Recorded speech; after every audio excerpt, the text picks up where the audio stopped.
Hello ನಮಸ್ತೆ ಎಲ್ಲರಿಗೂ welcome back to my YouTube channel Bhagya's lifestyle vlog.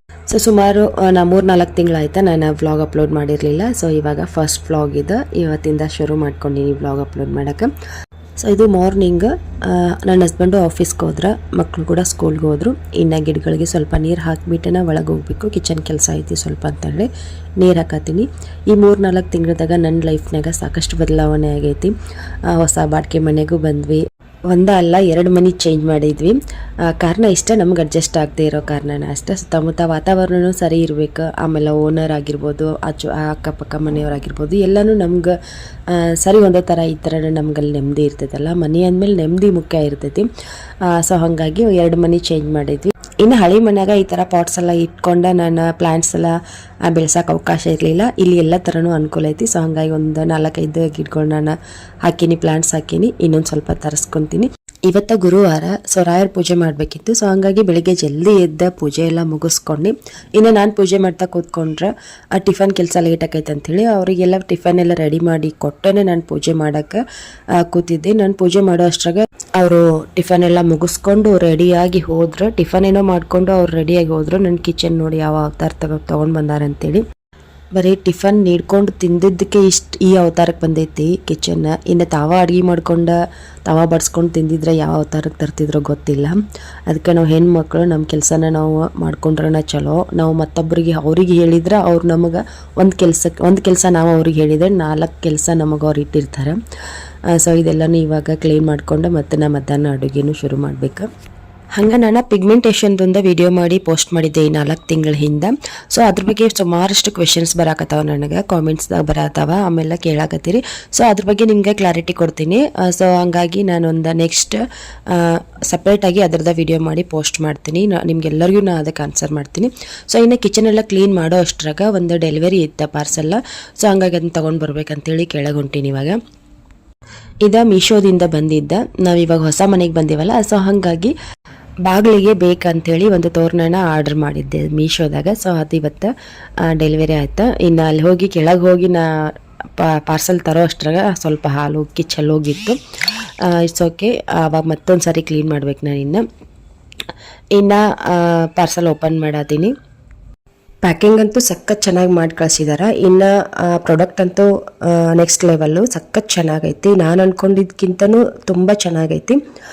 So ಇದು open ಮಾಡ್ತಿದ್ದಂಗೆ ಅನ್ನಿಸ್ತಿ ನಮ್ಮ ಬಾಗಿಲಿಗಂತೂ ಸಖತ್ ಸೂಟ್ ಆಕೈತೆ ಅಂಥೇಳಿ. ನೀವು ನೋಡ್ತಿರ್ಬೋದ, ಫುಲ್ ಎಲ್ಲನೂ ಕನ್ನಡಿ ವರ್ಕ್ ಐತಿ. ಆಮೇಲೆ ಕಲರ್ ಕಾಂಬಿನೇಷನ್ ಅಂತೂ ಸಖತ್ ಚೆನ್ನಾಗೈತಿ. ಗ್ರೀನ್, ರೆಡ್, ಆಮೇಲೆ ಯೆಲ್ಲೋ, ಒಂದು ರೀತಿ ಶುಭ ಸಂಕೇತದ ಕಲರ್ ಅಂತಲೇ ಹೇಳ್ಬೋದು. ಬಾಗಿಲಿಗೆಲ್ಲ ಇದು ಹಾಕಿದಾಗ ಸಖತ್ ಚೆನ್ನಾಗಿ ಕಾಣ್ತೈತಿ ಬಾಗಿಲಿಗೆ. ಆಮೇಲೆ ಮಧ್ಯದಾಗ ಒಂದು ಸ್ವಸ್ತಿಕ್ ಐತಿ. ಆಮೇಲೆ ಮಿರರ್ ಟಚ್ ಅಂತೂ ಸಖತ್ ಚೆನ್ನಾಗಿ ಕೊಟ್ಟಾರ. ಇನ್ನು ಇದನ್ನಂತೂ ಬಾಗಿಲಿಗೆ ಹಾಕ್ತಿದ್ದಂಗೆ ಬಾಗಿಲಂತೂ ಸಖತ್ತಾಗಿ ಸೂಪರಾಗಿ ಕಾಣೋದಂತೂ ಗ್ಯಾರಂಟಿ. ಸೊ ನನಗೂ ಕ್ಯೂರಿಯಾಸಿಟಿ ತಡೆಯೋಕ್ಕಾಗಲಿಲ್ಲ. ಸೊ ಹಂಗಾಗಿ ಒಂದು ಸಾರಿ ಬಾಗಿಲಿಗೆ ನೋಡಬೇಕು ಹಿಡಿದು ಅಂಥೇಳಿ ಅವ್ರಿಗೆ ತೊಗೊಂಡು ಬಂದು ಟ್ರೈ ಮಾಡಿ ನೋಡಾಕತ್ತೀನಿ. ಸೊ ನಮ್ಮ ಬಾಗಿಲಿಗಂತೂ ಸರಿ ಹೊಂದೋ ಥರನೇ ಇತ್ತಿದು. ಒಂಚೂರು ಹೆಚ್ಚು ಆಗಲಿಲ್ಲ, ಒಂಚೂರು ಕಡಿಮೆನೂ ಆಗಲಿಲ್ಲ. ಕರೆಕ್ಟ್ ಸೈಜ್ ಇತ್ತು. ಆಮೇಲೆ ಇನ್ನು ನನಗಂತೂ ಅದು ಹಾಕೋದಕ್ಕೆ ಆಗೋದಿಲ್ಲ. ಮಧ್ಯಾಹ್ನ ನನ್ನ ಹಸ್ಬೆಂಡ್ ಊಟಕ್ಕೆ ಬಂದಾಗ ಅವ್ರ ಕೈಲಿಂದನೇ ಹಾಕ್ಸಿದ್ರೆ ಆಯ್ತು ಅಂಥೇಳಿ ಇವಾಗ ಮಧ್ಯಾಹ್ನ ಅಡುಗೆ ರೆಡಿ ಮಾಡ್ಕೊಳತ್ತೀನಿ. ಇವತ್ತಿನ ಅಡುಗೆ ರೆಸಿಪಿ ಬಂದುಬಿಟ್ಟು ಚಪಾತಿ ಮಾಡ್ಕೊತೀನಿ. ಆಮೇಲೆ ನನ್ನ ಹಸ್ಬೆಂಡು ಸುಮಾರು ದಿನದಿಂದ ಲಸುನಿ ಮೆತ್ತಿ ಮಾಡಿಕೊಡು ಅಂತೇಳಿ ಕೇಳತ್ತಿದ್ರು. ಸೊ ಹಾಗಾಗಿ ಇವತ್ತು ಅದನ್ನ ಟ್ರೈ ಮಾಡೋಣ ಅಂಥೇಳಿ ರೆಡಿ ಮಾಡ್ಕೊಳತ್ತೀನಿ. 1-2 ಕಟ್ಟಾಗುವಷ್ಟು ಮೆಂತ್ಯ ಪಲ್ಯ ಇತ್ತು. 1-2 ದಿನ ಆಗಿದ್ದರಿಂದ ಒಂದು ಸ್ವಲ್ಪ ಬಾಡೋದಂಗೆ ಕಾಣಿಸತೈತಿ. ಸೊ ಅದನ್ನು ಇವಾಗ ಕ್ಲೀನ್ ಮಾಡಿ ತೊಗೋತೀನಿ. ಸೊ ಕ್ಲೀನ್ ಮಾಡಿ ಈ ಥರ ಸಣ್ಣದಾಗಿ ಕಟ್ ಮಾಡಿಕೊಂಡು ತೊಳೆದು ತೊಗೋಬೇಕು ನೀಟಾಗಿ. ನಾನು ಅವತ್ತು ತಂದಿದ್ದ ದಿನ ಏನು ಕ್ಲೀನ್ ಮಾಡೋಕ್ಕೆ ಹೋಗಿರಲಿಲ್ಲ, ಹಂಗೆ ಇಟ್ಟಿದ್ದೆ. ಸೊ ಇವಾಗ ಅದೆಲ್ಲನೂ ಕಟ್ ಮಾಡಿ ತೊಳ್ಕೊಂಡು ತೊಗೊಂಡಿನಿ. ಇನ್ನೂ ಒಂದು ಕಡಾಯಿಗೆ ಶೇಂಗಾ ಬೀಜ ಮತ್ತು ಪುಟಾಣಿ ಹಾಕಿ ಹುರ್ಕೊಳತ್ತೀನಿ. ನಿಮ್ಗೆ ಬೇಕಿದ್ರೆ ಬಿಳಿ ಎಳ್ಳುನೂ ಹಾಕೋಬಹುದು. ನಿಮ್ಗೆ ಅವಶ್ಯಕತೆ ಇದ್ರೆ ನೀವು ಗೋಡಂಬಿನೂ ಕೂಡ ಸೇರಿಸ್ಕೊಬಹುದು. ಎರಡೂ ಮಂದವರಿ ಒಳಗೆ ಚೆನ್ನಾಗಿ ಫ್ರೈ ಮಾಡ್ಕೊಂಡು ಸೈಡಿಗೆ ಎತ್ತಿದ್ದೀನಿ. ಇವಾಗ ಒಂದು ಕಡಾಯಿಗೆ ಎಣ್ಣೆ ಬಿಸಿ ಮಾಡಕ್ಕೆ ಇಟ್ಟೀನಿ. ಸೊ ಎಣ್ಣೆ ಬಿಸಿ ಆಗ್ತಿದ್ದಂಗೆ 7-8 ಎಸಳು ಬೆಳ್ಳುಳ್ಳಿ ಜಜ್ಜದೇ ಹಾಕ್ಬೇಕಾ, ಜಜ್ಜಲಾರ್ದೆ ಹಾಗೆ ಹಾಕ್ಕೊಂಡೆ. ಇನ್ನು ಕಟ್ ಮಾಡಿ ತೊಳೆದಿಟ್ಕೊಂಡಿರೋ ಮೆಂತ್ಯ ಸೊಪ್ಪನ್ನ ಅದರೊಳಗೆ ಹಾಕಿ ಚೆನ್ನಾಗಿ ಬಾಡಿಸ್ಕೊಬೇಕು. ಇವಾಗ ನಾವೆಲ್ಲ ಸೊಪ್ಪಿನ ಪಲ್ಯ ಎಲ್ಲ ಮಾಡ್ತಿರ್ತೀವಲ್ಲ ಮನ್ಯಾಗ, ಕಡ್ಲಿ ಸೊಪ್ಪು, ಮೆಂತ್ಯ ಸೊಪ್ಪು, ಈ ಪಾಲಕ್ ಸೊಪ್ಪು ಜಸ್ಟ್ ಎಣ್ಣೆ ಅಷ್ಟೇ ಫ್ರೈ ಮಾಡ್ತಿರ್ತೀವಿ ನೋಡ್ರಿ. ಸೊ ಆ ಥರ ಅದನ್ನು ಫ್ರೈ ಮಾಡ್ಕೊಂಡು ಒಂಚೂರು ಉಪ್ಪು ಹಾಕಿ 1-2 ನಿಮಿಷ ಬೇಯಿಸ್ಕೊಬೇಕು. ಸಾಫ್ಟ್ ಆಗೋವರೆಗೂ ಆಗೋವರೆಗೂ ಬೇಯಿಸ್ಕೊಬೇಕು. ಇಲ್ಲಾಂದರೆ ಕಡ್ಡಿ ಎಲ್ಲ ಇರ್ತೈತಲ್ಲ, ಸೊ ಅದು ಬಾಯಿಯೊಳಗೆ ಸಿಕ್ಕರೆ ಸರಿ ಹೋಗಂಗಿಲ್ಲ, ಟೇಸ್ಟ್ ಚೆನ್ನಾಗಿ ಆಗಂಗಿಲ್ಲ, ತಿನ್ನೋಕ್ಕೂ ಮನಸ್ಸು ಬರೋಂಗಿಲ್ಲ. ಸೊ ಹಾಗಾಗಿ ಎಷ್ಟು ಸಾಧ್ಯ ಆಗ್ತೈತಲ್ಲ ಅಷ್ಟು ಸಾಫ್ಟಾಗಿ ನಾವು ಅದನ್ನು ಪಲ್ಯ ಬೇಯಿಸ್ಕೊಬೇಕು ಸೊಪ್ಪು. ಸೊ ಬೇಯಿಸ್ಕೊಂಡು ಅದನ್ನು ಒಂದು ಪ್ಲೇಟಿಗೆ ಟ್ರಾನ್ಸ್ಫರ್ ಮಾಡ್ಕೊತೀನಿ. ಇವಾಗ ಈ ಮನೆಯೊಳಗೆ ಕೆಲವೊಬ್ಬರಿಗೆ ಸೊಪ್ಪಿನ ಪಲ್ಯ ಇಷ್ಟ ಆಗ್ತಿರಂಗಿಲ್ಲ, ಈ ಥರ ಸೊಪ್ಪಿನ ಪಲ್ಯ ಎಲ್ಲ ತಿನ್ನಕ್ಕೆ ಇಷ್ಟಪಡ್ತಿರಂಗಿಲ್ಲ ನೋಡ್ರಿ. ಸೊ ಅಂಥವರಿಗೆ ಈ ಥರ ಮಾಡಿಕೊಟ್ರೆ ತುಂಬ ಇಷ್ಟಪಟ್ಟು ತಿಂತಾರ. ಅವರಿಗೆ ಸೊಪ್ಪಿನ ಪಲ್ಯನೂ ಸೊಪ್ಪಿನಲ್ಲಿರುವಂಥ ಎಲ್ಲ ಪೋಷಕಾಂಶನೂ ಅವ್ರ ಬಾಡಿ ಒಳಗೆ ಸೇರ್ತೈತಿ. ಸೊ ಈ ಥರ ಟ್ರೈ ಮಾಡಿರಿ, ಯಾವುದೇ ಸೊಪ್ಪಾದರೂ ನೀವು ಸೇರಿಸ್ಕೊಬೋದು ಈ ರೆಸಿಪಿಗೆ. ಸೊ ಇವಾಗ ಅದ ಕಡಾಯಿಗೆ ಇನ್ನೊಂದು ಸ್ವಲ್ಪ ಎಣ್ಣೆ ಹಾಕಿ ಜೀರಿಗೆ ಸಾಸಿವೆ ಹಾಕಿ ಒಂದು ಸ್ವಲ್ಪ ಚಿಟಪಟ ಅಂತ ಸಿಡಿಯೋಕೆ ಶುರು ಆದಮೇಲೆ ಇಲ್ಲಿ ನಾನು ಈರುಳ್ಳಿ, ಆಮೇಲೆ ಒಣಮೆಣಸಿನ್ಕಾಯಿ, ಕರಿಬೇವು ಸೊಪ್ಪು, ಟೊಮೆಟೊ ಎಲ್ಲನೂ ಕಟ್ ಮಾಡಿ ತೊಗೊಂಡಿನಿ. ಸೊ ಅದನ್ನು ಇವಾಗ ಹಾಕಿ ಎಣ್ಣೆ ಒಳಗೆ ಒಗ್ಗರಣೆ ಮಾಡ್ಕೊತೀನಿ. ಸಿಂಪಲ್ ಆದ ರೆಸಿಪಿ, ತುಂಬಾ ಈಸಿಯಾಗಿ ಯಾರು ಬೇಕಾದರೂ ಮಾಡ್ಕೊಬೋದು. ಸೊ ನೀವು ಮನ್ಯಾಗ ಒಂದ್ಸರಿ ಟ್ರೈ ಮಾಡಿರಿ, ಸಖತ್ ಚೆನ್ನಾಗಿರ್ತೈತಿ. ಸೊ ಸಾಫ್ಟ್ ಆಗೋವರೆಗೂ ಫ್ರೈ ಮಾಡಿಕೊಂಡೆ. ಇವಾಗ ಜಜ್ಜಿರೋಂಥ ಬೆಳ್ಳುಳ್ಳಿ ತೊಗೊಂಡಿನಿ. ಆವಾಗಲೇ ಹಾಗೆ ಬೆಳ್ಳುಳ್ಳಿ ಹಾಕಿದ್ನೆ, ಜಜ್ಜಲಾರ್ದ. ಇವಾಗ ಜಜ್ಜಿ ತೊಗೊಂಡಿನಿ ಬೆಳ್ಳುಳ್ಳಿ. ಸೊ ಹಾಕಿ ಹಸಿ ವಾಸನೆ ಎಲ್ಲ ಹೋಗೋವರೆಗೂ ಚೆನ್ನಾಗಿ ಫ್ರೈ ಮಾಡ್ಕೊಬೇಕು. ಫ್ರೈ ಮಾಡ್ಕೊಳ್ಳೋ ಟೈಮ್ನಾಗ ಒಂದು ಸ್ವಲ್ಪ ಉಪ್ಪು ಹಾಕ್ಕೊಂಡು ಇನ್ನೊಂದು ಸ್ವಲ್ಪ ಫ್ರೈ ಮಾಡ್ಕೊಂಡ್ರೆ ಜಲ್ದಿ ಸಾಫ್ಟ್ ಆಗ್ತಾವೆ ಎಲ್ಲ ನಾವು ಹಾಕಿರೋ ಇಂಗ್ರೀಡಿಯೆಂಟು. ಅದಾದಮೇಲೆ ಲಾಸ್ಟ್ ಒಳಗೆ ನಾವು ಟೊಮೆಟೊ ಹಾಕಿ ಟೊಮೆಟೊ ಸಾಫ್ಟ್ ಆಗೋವರೆಗೂ ಚೆನ್ನಾಗಿ ಬಾಡಿಸ್ಕೊಬೇಕು. ಒಂದು ಸ್ವಲ್ಪ ಲಿಡ್ ಕ್ಲೋಸ್ ಮಾಡಿ ಒಂದು 2 ನಿಮಿಷ ಬೇಯಿಸ್ಕೊಂಡ್ರೆ ಎಲ್ಲನೂ ಸಾಫ್ಟ್ ಆಗ್ತಾವೆ. ಸೊ ಅಷ್ಟ್ರಾಗ ನಾನಿಲ್ಲಿ ಆವಾಗಲೇ ಹುರಿದಿಟ್ಕೊಂಡಿದ್ದ ಶೇಂಗಾ ಮತ್ತು ಪುಟಾಣಿನ ಪೇಸ್ಟ್ ಮಾಡಿ ತೊಗೊಂಡಿನಿ. ಎಷ್ಟು ಸಾಧ್ಯ ಆಗುತ್ತೆ ಅಷ್ಟು ಸಣ್ಣದಾಗಿನ ಪೇಸ್ಟ್ ಮಾಡ್ಕೊಬೇಕು, ಒಂದು ರೀತಿ ಪ್ಯೂರಿ ಥರ ಮಾಡ್ಕೊಬೇಕು. ಸೊ ಇವಾಗ ಒಗ್ಗರಣೆ ಎಲ್ಲನೂ ಚಲೋ ತಂಗೆ ಫ್ರೈ ಆಗೈತೆ. ಇವಾಗ ಅದಕ್ಕೆ ಧನಿಯಾ ಪೌಡ್ರು, ಅಚ್ಕಾರದ ಪೌಡ್ರು, ಆಮೇಲೆ ಟರ್ಮರಿಕ್ ಪೌಡ್ರು, ಆಮೇಲೆ ಗರಂ ಮಸಾಲ ಹಾಕಿ ಚಲೋ ತಂಗಿ ಫ್ರೈ ಮಾಡ್ಕೊತೀನಿ. ಮಸಾಲೆ ಒಳಗಿನ ಹಸಿ ವಾಸನೆ ಹೋಗೋವರೆಗೂ ಒಂದು ಸ್ವಲ್ಪ ಹೊತ್ತು ಫ್ರೈ ಮಾಡ್ಕೊಬೇಕಾ. ಸೊ ಫ್ರೈ ಮಾಡ್ಕೊಂಡು ಸೈಡಲ್ಲೆಲ್ಲ ಎಣ್ಣೆ ಬಿಡ್ಬೇಕಾ. ಇವಾಗ ರುಬ್ಬಿಟ್ಕೊಂಡಿದ್ದ ಶೇಂಗಾ ಮತ್ತು ಪುಟಾಣಿ ಪ್ಯೂರಿ ಹಾಕತ್ತೀನಿ. ಸೊ ಇದನ್ನು ಹಾಕಿ ಒಂದು ಸ್ವಲ್ಪ ಮಿಕ್ಸ್ ಮಾಡ್ಕೊಬೇಕು. ಆಮೇಲೆ ಶೇಂಗಾದೊಳಗೂ ಸಾಕಷ್ಟು ಎಣ್ಣೆ ಅಂಶ ಇರ್ತೈತೆ, ಅದು ಕೂಡ ಎಣ್ಣೆ ಬಿಟ್ಕೊತೈತಿ. ಆಮೇಲೆ ನಾವು ಇವಾಗ ಏನು ಮಸಾಲೆ ಹಾಕಿರ್ತೀನಿ ಎಲ್ಲನೂ ಸರಿಯಾಗಿ ಎಣ್ಣೆ ಸೈಡಲ್ಲೆಲ್ಲ ಬರಬೇಕು, ಅಲ್ಲಿವರೆಗೂ ನಾವು ಫ್ರೈ ಮಾಡ್ಕೊಬೇಕು. ಒಂದು ಚೂರು ನೀರು ಹಾಕ್ಬೇಕು. ಅದಾಗ ಮಿಕ್ಸರ್ ಜಾರಿಗೆ ಒಂದು ಸ್ವಲ್ಪ ನೀರು ಹಾಕಿ ಅದನ್ನು ಹಾಕಿ ಆಮೇಲೆ ನಾವು ಆವಾಗ ಏನು ಫ್ರೈ ಮಾಡಿ ಇಟ್ಕೊಂಡಿವಲ್ಲ ಮೆಂತ್ಯ ಸೊಪ್ಪು, ಸೊ ಅದನ್ನು ಹಾಕಿ ಒಂದು ಸಾರಿ ಮಿಕ್ಸ್ ಮಾಡಿಕೊಂಡು ಇನ್ನೂ ಸ್ವಲ್ಪ ಬೇಕಾದರೆ ನಿಮಗೆ ಕನ್ಸಿಸ್ಟೆನ್ಸಿ ನೋಡ್ಕೊಂಡು ನೀರು ಹಾಕೋರಿ. ಆಮೇಲೆ ಉಪ್ಪು ಖಾರ ಏನಾದರೂ ನಿಮ್ಗೆ ಅಡ್ಜಸ್ಟಬಲ್ ಮಾಡ್ಕೊಳ್ಳೋದಿತ್ತಂದ್ರೆ ನಿಮ್ಗೆ ಖಾರ ನಿಮ್ಮ ಟೇಸ್ಟಿಗೆ ಅನುಸಾರವಾಗಿ ನೀವು ಉಪ್ಪು ಖಾರನೂ ಬೇಕಾದರೆ ಮೇಲ್ಗಡೆ ಸ್ವಲ್ಪ ಹಾಕ್ಕೊಂಡು ಚೆನ್ನಾಗಿ ಒಂದ್ಸಾರಿ ಮಿಕ್ಸ್ ಕೊಟ್ಟು ಲಿಡ್ ಕ್ಲೋಸ್ ಮಾಡಿಕೊಂಡು 1-2 ನಿಮಿಷ ಬೇಯಿಸ್ಕೊಂಡ್ರೆ ಪರ್ಫೆಕ್ಟ್ ಆಗಿರೋ ಲಸೂನಿ ಮೇಥಿ ರೆಡಿ ಆಗ್ತೈತಿ. ನೋಡ್ತಿರ್ಬೋದು ಎಷ್ಟು ಸಖತ್ತಾಗಿ ಎಣ್ಣೆ ಎಲ್ಲ ಬಿಟ್ಕೊಂಡೈತಿ. ರೆಸ್ಟೋರೆಂಟ್ ಒಳಗೆಲ್ಲ ಕೊಡ್ತಾರಲ್ಲ ಪಲ್ಯ ಬಾಜಿ ಅದೆಲ್ಲ, ಸೊ ಆ ಥರನೇ ಕಾಣತೈತಿ. ಸಖತ್ ಟೇಸ್ಟ್ ಅಂತ ಸಖತ್ತಾಗಿರ್ತೈತಿ. ನಾ ಎಲ್ಲ ಅಡುಗೆ ಮಾಡೋ ಅಷ್ಟಾಗ ನನ್ನ ಹಸ್ಬೆಂಡು ಊಟಕ್ಕೆ ಬಂದ್ರೆ, ಸೊ ಹಂಗಾಗಿ ಅವರಿಗೂ ತಾಟಿ ಹಚ್ಚಾತೀನಿ, ಅವ್ರ ಜೊತೆ ನಾನು ಊಟ ಮಾಡ್ಕೊಂಡ್ಬಿಡ್ತೀವಿ. ಸೊ ಊಟ ಮುಗಿಸ್ಕೊಂಡು ಇನ್ನೇನು ಮತ್ತೆ ಆಫೀಸ್ಗೆ ಹೋಗ್ತಾರೆ. ಸೊ ಅಷ್ಟ್ರಾಗನ ನನಗೂ ಬಾಗಿಲು ತೋರಣ ಕಟ್ಟಿಸ್ಬೇಕು ಅನ್ನೋ ಆಸೆ ಭಾಳಿತ್ತು. ಸೊ ಹಂಗಾಗಿ ಅವ್ರಿಗೆ ಹೇಳಿದ್ನೆ, ಅವರು ನೀಟಾಗಿ ಪರ್ಫೆಕ್ಟಾಗಿ ಅದನ್ನು ಬಾಗಿಲು ತೋರಣ ಹಾಕಿ ಬಿಟ್ರೆ ಸೊ ಎಷ್ಟು ಚೆನ್ನಾಗಿ ಕಾಣಿಸತೈತಿ ಮನೆಗೆ, ಒಂದು ಒಳ್ಳೆ ಲುಕ್ ಕೂಡ ಆಗ್ತೈತಿ.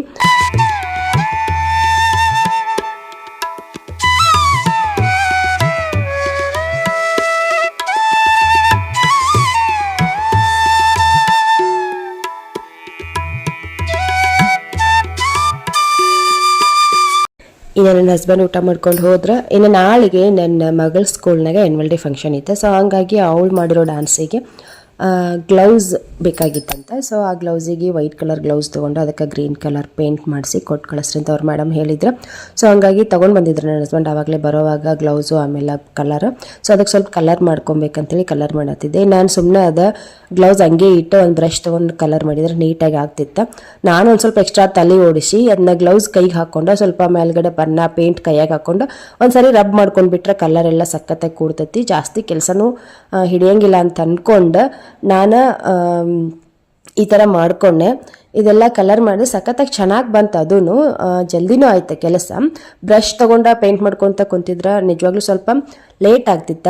ಬಟ್ ನಾನು ಒಂದು ಸ್ವಲ್ಪ ಎಕ್ಸ್ಟ್ರಾ ತಲೆ ಏನು ಓಡಿಸಿನಲ್ಲ, ಅದ್ರ ಪರಿಣಾಮವಾಗಿ ಒಂದು ಎಡವಟ್ಟನ ಆಯ್ತಾ. ಸೊ ಮುಂದೆ ನೋಡ್ರಿ ಏನಾಗ್ತೈತೆ ಅಂತೇಳಿ. ಸೊ ಈ ಥರ ಸ್ಟೆಪ್ ಒಂದು ರೀತಿ ಮೇಲ್ಗಡೆ ಕೈ ಮಾಡಿಕೊಂಡು ಶೇಕ್ ಮಾಡೋದು ಈ ಥರ ಸ್ಟೆಪ್ ಐತೆ ಅಂತ ನನ್ನ ಮಗಳು ಹೇಳಿದ್ಲು. ಸೊ ಮಾಡಿದ್ನೆ, ಅದು ಹಚ್ತಿದ್ದಂಗೆ ಜಲ್ದಿನೂ ಪೇಂಟ್ ಆರ್ಕೊಂತ. ಇನ್ನು ನಾನು ಪೇಂಟ್ ಅದು ಗ್ಲೌಸ್ ಕೈಯಿಂದ ಹೊರಗಡೆ ತೆಗೆದ್ಮೇಲೆ ಕೈಗೆಲ್ಲ ಪೇಂಟ್ ಅಂಟ್ಕೊಂಡು ಬಿಟ್ಟಿತ್ತ. ಅತಿ ಬುದ್ಧಿವಂತಿಕೆ ತೋರ್ಸಕ್ಕೆ ಹೋದ್ರೆ ಈ ಥರ ಏನಾದರೂ ಎಡವಟ್ಟು ಆಗ್ತೈತೆ ಅಂತಾರಲ್ಲ, ಸೊ ಹಂಗಾಗಿ ಹೋಯ್ತದೆ. ಇಟ್ಸ್ ಓಕೆ, ಇನ್ನೇನು ಮಾಡಕ್ಕೆ ಬರೋಂಗಿಲ್ಲ, ಎಡವಟ್ಟು ಮಾಡ್ಕೊಂಡೇನೆ ಅದನ್ನ ಸರಿ ಮಾಡ್ಕೊಬೇಕಷ್ಟೆ. ಆದರೆ ಒಂದು ಏನಪ್ಪ ಅಂತಂದ್ರೆ, ಇಷ್ಟು ಸಣ್ಣದೊಂದು ಕಾಮನ್ ಸೆನ್ಸು ನನಗೆ ಆ ಟೈಮ್ನಾಗ ಒಳ್ಳೇಲಿಲ್ಲ. ನಾನೇನೋ ಒಂದು ಮಾಡೋಕ್ಕೆ ಹೋದೆ, ಅದು ಇನ್ನೇನೋ ಒಂದು ಆಯಿತು. ಇಟ್ಸ್ ಓಕೆ, ಏನೋ ಒಂದು ನನ್ನ ಮಗಳ ಗ್ಲೌಸಿಗೆ ಕಲರ್ ಹಾಕಿದ್ನಲ್ಲ ಸಾಕು. ಇನ್ನು ಹೆಂಗೂ ಕೈಗಂತೂ ಅಂಟ್ಕೊಂಡು ಬಿಟ್ಟೈತೆ ಎಲ್ಲ ಕಲರ. ಇನ್ನು ಮಿಕ್ಕಿರೋ ಕಲರು ಎಲ್ಲ ನೀಟಾಗಿ ಕೈಯಿಂದ ತಗೊಂಡು ಮಾಡ್ಬೇಕಂತೇಳಿ ಎಲ್ಲ ನೀಟಾಗಿ ಕಲರ್ ಮಾಡಿ ಅದನ್ನ ಒಣಗಾಕಿಟ್ಟು ಹ್ಯಾಂಡ್ ವಾಶ್ ಮಾಡ್ಕೊಂಡೆ. ನಾನು ಗ್ಲೌಸಿಗೆ ಬ್ರಷಲ್ಲೇ ಪೇಂಟ್ ಮಾಡಿದರೆ ಎಷ್ಟು ಟೈಮ್ ತೊಗೋತಿತ್ತು, ಅದಕ್ಕಿಂತ ಎಕ್ಸ್ಟ್ರಾ ಟೈಮ್ ಕೈ ಹ್ಯಾಂಡ್ ವಾಶ್ ಮಾಡ್ಕೊಳ್ಳೋದ್ರಾಗ ತೊಗೊಂತ. ಅಲ್ಲಿ ಉಳಿತಾಯ ಮಾಡಿದ ಟೈಮ್ ಇಲ್ಲಿ ಹೋಯ್ತಂತ ಹೇಳ್ಬೋದು. ಸೊ ಇಟ್ಸ್ ಓಕೆ, ಫೈನಲಿ ಈ ಥರ ಬಂದಿತ್ತು ಗ್ಲೌಸ್ ಪೇಂಟು. ಇನ್ನೂ ಸ್ವಲ್ಪ ಚೆನ್ನಾಗಿ ಬರ್ಬೋದಿತ್ತು. ಸೊ ಇಟ್ಸ್ ಓಕೆ, ಓಕೆ ಅನ್ನೋ ಥರ ಆಗೈತೆ. ಇನ್ನು ಸಾಯಂಕಾಲ ನನ್ನ ಮಗಳು ಸ್ಕೂಲಿಂದ ಬರೋಷ್ಟ್ರಾಗನ ಜ್ವರ ತೊಗೊಂಡು ಬಂದಿದ್ಲು. ಅದು ಏನಾಗಿತ್ತು ಗೊತ್ತಿಲ್ಲ, ಕ್ಲೈಮೇಟು ಹಾಗೆ ಐತಿ ಇವಾಗ. ಸೊ ಹಂಗಾಗಿ ಅವಳನ್ನ ಹಾಸ್ಪಿಟಲ್ ಕರ್ಕೊಂಡು ಬಂದೇನೆ. ಇನ್ನು ಬೆಳಗ್ಗೆನ ಆ್ಯನ್ಯುವಲ್ ಡೇ ಫಂಕ್ಷನ್ ಐತಿ. ಸೊ ಹಂಗಾಗಿ ಆರಾಮಾಗಲಿ ಬೇಗ ಅಂತೇಳಿ ನಾನು ಅವಳು ಬಂದಿದ್ದ ತಕ್ಷಣ ಸ್ವಲ್ಪ ಅವಳಿಗೆ ತಿನ್ನಕ್ಕೆ ಕೊಟ್ಟು ಅವಳನ್ನ ಹಾಸ್ಪಿಟಲ್ ಕರ್ಕೊಂಡು ಬಂದೆ. ಸೊ ಅಲ್ಲಿನೂ ಡಾಕ್ಟರ್ ಹೇಳಿದ್ದ ಇವಾಗ ಕ್ಲೈಮೇಟ್ ಭಾಳ ಖರಾಬ್ ಐತಿ. ಸೊ ಹಂಗಾಗಿ ಮಕ್ಕಳನ್ನ ಎಷ್ಟು ಸಾಧ್ಯ ಆಗ್ತೈತೆ ಅಲ್ಲ ಅಷ್ಟು ಬೆಚ್ಚಗೆ ಇರಿಸ್ರಿ, ಆಮೇಲೆ ಬಿಸಿ ನೀರು ಕುಡಿಯೋಕೆ ಕೊಡ್ರಿ ಅಂತ ಹೇಳಿದ್ರು. ಸೊ ಕರ್ಕೊಂಡು ಬಂದೆ ತೋರಿಸ್ಕೊಂಡು. ಇನ್ನು ಮನೆಗೆ ಬಂದೆ ಒಂದು ಸ್ವಲ್ಪ ಅಡುಗೆ ಮಾಡ್ಕೊಬೇಕಾಗಿತ್ತು. ಮಧ್ಯಾಹ್ನ ಸ್ವಲ್ಪ ಇತ್ತು, ಇನ್ನು ಅನ್ನ ಸಾಂಬಾರು ಮಾಡ್ಬೇಕಂತೇಳಿ ಅನ್ನ ಸಾಂಬಾರು ಮಾಡಿಕೊಂಡೆ. ಫಸ್ಟ್ ಅವಳಿಗೆ ಊಟ ಮಾಡಿಸಿ ನಾನು ಅವಳಿಗೆ ಮೆಡಿಸನ್ ಕೊಡಬೇಕಾಗಿತ್ತಲ್ಲ. ಸೊ ಹಾಗಾಗಿ ಒಂದು ಸ್ವಲ್ಪ ಅನ್ನ ಮತ್ತು ರಸಮ್ ಮಾಡಿದ್ದೆ, ಬಾಯಿಗೆ ರುಚಿ ಕೊಡಲಿ ಅಂತೇಳಿ. ಸೊ ರಸಮ್ಮು ಸ್ವಲ್ಪ ತುಪ್ಪ ಹಾಕಿ ಅವಳಿಗೆ ಊಟ ಮಾಡಿಸ್ದೆ. ಊಟ ಮಾಡಿಸಿ ಇನ್ನು ಮೆಡಿಸನ್ ಹಾಕ್ಸಿ ಮೊದಲು ಅವಳಿಗೆ ಮಲಗಿಸ್ಬೇಕಂತೇಳಿ ಅವಳಿಗೆ ಮೆಡಿಸನ್ ಕೊಡತ್ತಿದ್ದೆ. ಗುಂಡ ಆದರೆ ಮೆಡಿಸನ್ ಈಸಿಯಾಗಿ ತೊಗೊತಾನ, ಅವಳಿಗೆ ಮೆಡಿಸನ್ ಕೊಡೋದು ಒಂದು ಸ್ವಲ್ಪ ಕಷ್ಟನ ಅಂತ ಹೇಳ್ಬೋದು. ಮೆಡಿಸನ್ ತೊಗೊಳಕ್ಕೆ ಸಕ್ಕ ಡ್ರಾಮಾ ಮಾಡ್ತಾಳೆ. ಇನ್ನು ಆ್ಯನ್ಯುವಲ್ ಡೇ ಫಂಕ್ಷನ್ದು ನೆಪ ಇತ್ತು. ಸೊ ಅದನ್ನು ನೀ ಬೆಳಿಗ್ಗೆ ಅನ್ನಷ್ಟಾಗ ಆರಾಮಾಗಿ ಆದಂದ್ರೆ ನಾ ಆ್ಯನ್ಯುವಲ್ ಡೇ ಕಳಿಸ್ತೀನಿ, ಇಲ್ಲಾಂದ್ರೆ ನೀ ಡಾನ್ಸ್ ಮಾಡೋದು ಬೇಡ ಅಂತೇಳಿ ಹೇಳಿದ ಮೇಲೆ ಅವಳು ತೊಗೊಂಡ್ಲ ಔಷಧ. ಇನ್ನು ಅವಳಿಗೆ ಹಾಕಬೇಕಾದ್ರೆ ನನಗೂ ಬೇಕಂತೇಳಿ ಗುಂಡಾನು ಹಠ ಮಾಡ್ದೆ. ಅವನಿಗೆ ಸ್ವಲ್ಪ ಕೊಟ್ಟೆ. ಅವನಿಗೆ ಸ್ವಲ್ಪ ನೆಗಡಿ ಆಗಿತ್ತು, ಅವ್ನ ಮೆಡಿಸನ್ ಇತ್ತು. ಸೊ ಅದನ್ನು ಅವನಿಗೂ ಕೊಟ್ಟನೆ. ಇನ್ನು ವಾತಾವರಣ ಅಂತೂ ಇಷ್ಟು ಕೋಲ್ಡ್ ಐತಿ, ತಣ್ಣಪ ನೀರು ತೊಗೊಂಡು ಮೈಗೆ ಗುಜ್ಜದಂಗೆ ಆಗ್ತೈತಿ, ಅಷ್ಟು ಥಂಡಿ. ಸೊ ಹಾಗಾಗಿ ಮಕ್ಕಳನ್ನ ನಾವು ಅಷ್ಟು ಬೇಕು ಅಷ್ಟು ಸಾಧ್ಯ ಆಗುತ್ತೆ ಅಷ್ಟು ನಾವು ಬೆಚ್ಚಗೆ ಇರಿಸ್ಲೇಬೇಕು.